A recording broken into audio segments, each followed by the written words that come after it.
Now, welcome to our review of the Lego Star Wars Summer Vacation Special. I think that's the title. Yes, it's a little wordy, but it's there. It is a little wordy. And if you haven't seen it, and I guess don't want anything ruined, I guess we'll spoiler alert this one. Spoilers. Major spoilers. So Major be warned. spoilers for Lego. Yes. But anyway, let's just dive right into it. What did you think of this little fun special? Well, it was little and fun. Yep. That's what it was. And thank you for joining us today. Yeah, that'll be our review now. No, it was fun. A nice little slice of fun, nonsensical, non-canon Star Wars. It's the same thing out of Lego that you usually get in these little kind of fun specials. But again, it had a nice little morals of the story, as they usually do. Of trying to live in the moment, Yeah, I mean make your fun where it is. Enjoy your friend, Great. enjoy life, enjoy your friends. Don't let the moment pass you by. I suppose all kinds of little Smart little life lessons. Sure. I think we're gonna, if we have to complain about anything, like did we have the Halcyon? Of course, we have to keep advertising this thing, don't we? Falsely advertising, Yes, by the way. false advertisement of the Halcyon because they have a giant swimming pool or two when they don't actually have one in the resort. Ray was hanging out poolside sleeping, and there was this. I'm like, swimming- there's no pool. That's no a pool. big complaint for the Star Wars. I know. Is that there is no pool. There is no pool. There was some singing. I like this review. It's an in-depth, really Yep, there was hell of a definitely review we got some going here. singing. There was some singing and some life lessons, and it was Poking fun. a little fun at the sequels, which was fun. A little bit, yeah. I mean, it's kind of Palpatine has returned again. what's Again. It's kind of sad is like I actually to get serious for a minute. Like I actually enjoyed the little bits with Han and Ben. Oh, those were so nice. It's actually pretty watching solid their stuff. father-son and their little familial relationship. It's It was kind really of cute. I don't want to get into criticizing of the sequels, but it's kind of sad that I watch a Lego special and I actually felt more, kind of more emotion between those two than maybe you see anywhere else other than the one scene in The Rise of Skywalker between the two, which I think is arguably the best scene in the whole sequel trilogy is the Ben and Han I scene. can see that. Yeah, I actually think that's, say what you will about the rest of the film, the rest of the trilogy. It's actually a solid scene in my opinion, and pretty emotional. But this actually kind of touches on that. It actually kind of captures that, what you have to imagine is kind of a strained relationship between Han and Ben. And I'm not saying that Han was a terrible father, but it's got to be rough being Ben Solo, being the son of Han Solo, the famous war general. You mean the smuggler? Yeah. And Leia. Yeah, of course. It has to be hard, and then Your uncle's Luke Skywalker. yeah, Uncle Luke. Yeah. So, yeah, I mean, it's kind of nice to see a little of that. And I think maybe we needed a little more out of that in the sequels to understand Ben's fall a little bit better than what we see in The Last Jedi. Right, that it seemed to be a struggle for father to trust son to hand off responsibilities Absolutely. and let him grow up and not just live in the memories. Yeah. Yeah. I thought that was... It was really nice. I liked it. Yeah, I did too. I mean, the rest of it was pretty much silly fun. Like I said, pokes and jabs. You could argue at the sequels. And... I like getting life lessons from the Emperor. When they decided that Scarif was no longer a beach resort, it would be a new base. And then it got turned back into a beach resort. Yeah, I like that. It's the beaches have been fixed after the incident that happened there some years prior, it seems. Yes, the beaches have reverted to being fun. Yes. Yes. Fun beaches. Ruler of the beach. The participation trophies.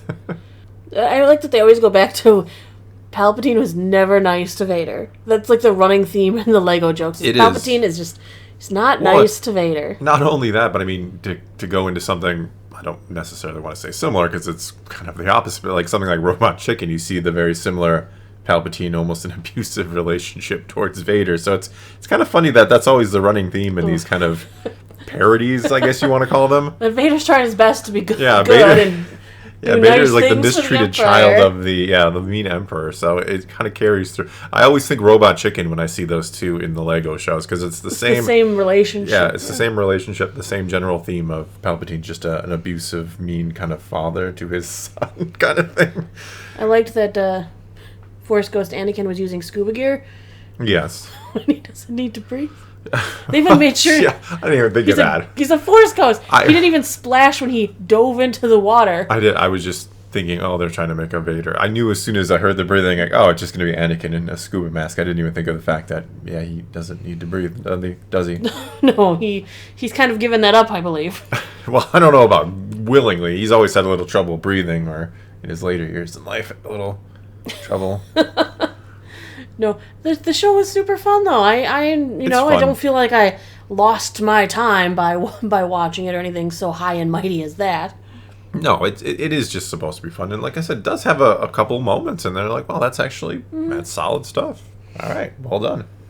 I liked seeing Boba Fett. I liked hearing him voiced by D. Bradley Baker. It's just always good memories. I'm like, oh, it's D. Bradley.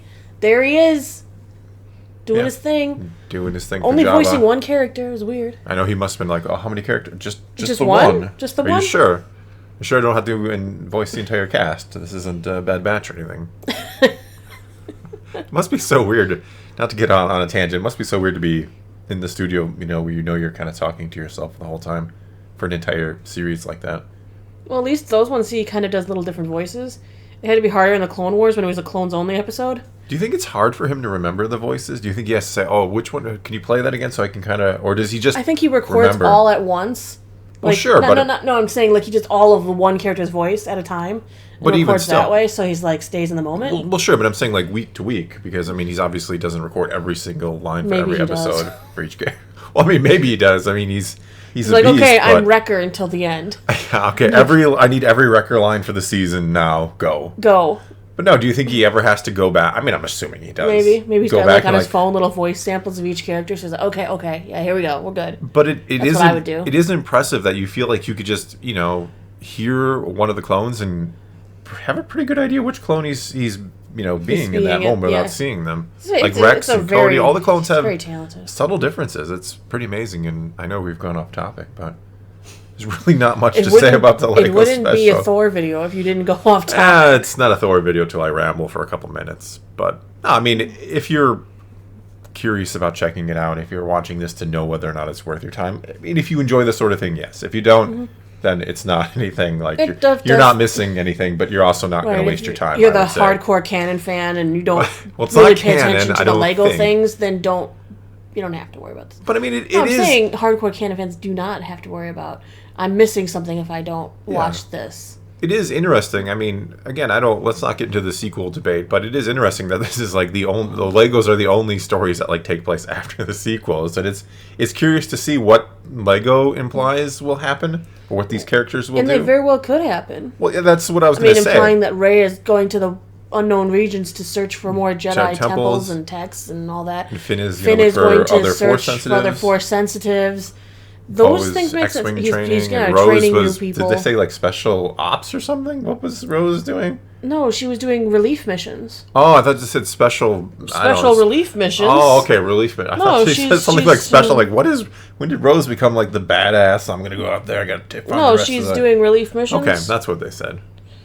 Like, I can totally understand and see that that's where those characters would go. No, that's kind of what I'm saying. Just like I could understand Lando deciding he's going to be sponsoring the Star Cruisers and stuff and work as their ambassador. Even though he's supposed to be looking for his helping. But, that is his daughter, so it doesn't... Maybe he's going to catch anyone who goes to the Star Cruiser. That's what he's doing. Lando's done enough. He deserves to vacation for the rest of his days with his, at least found his daughter. I'm assuming he finds her, because that is his daughter in the movie. How would do they have, like, Star Wars paternity tests? They have midi-chlorian tests. Of course they have paternity tests. Does he just test everyone who goes on board the Star Cruiser? There's, like, you're buying your ticket, it's actually also a test.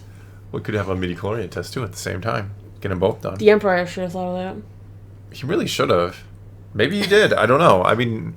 How much did he believe in midi-chlorians? Maybe that's just what the Jedi... who knows? We don't really...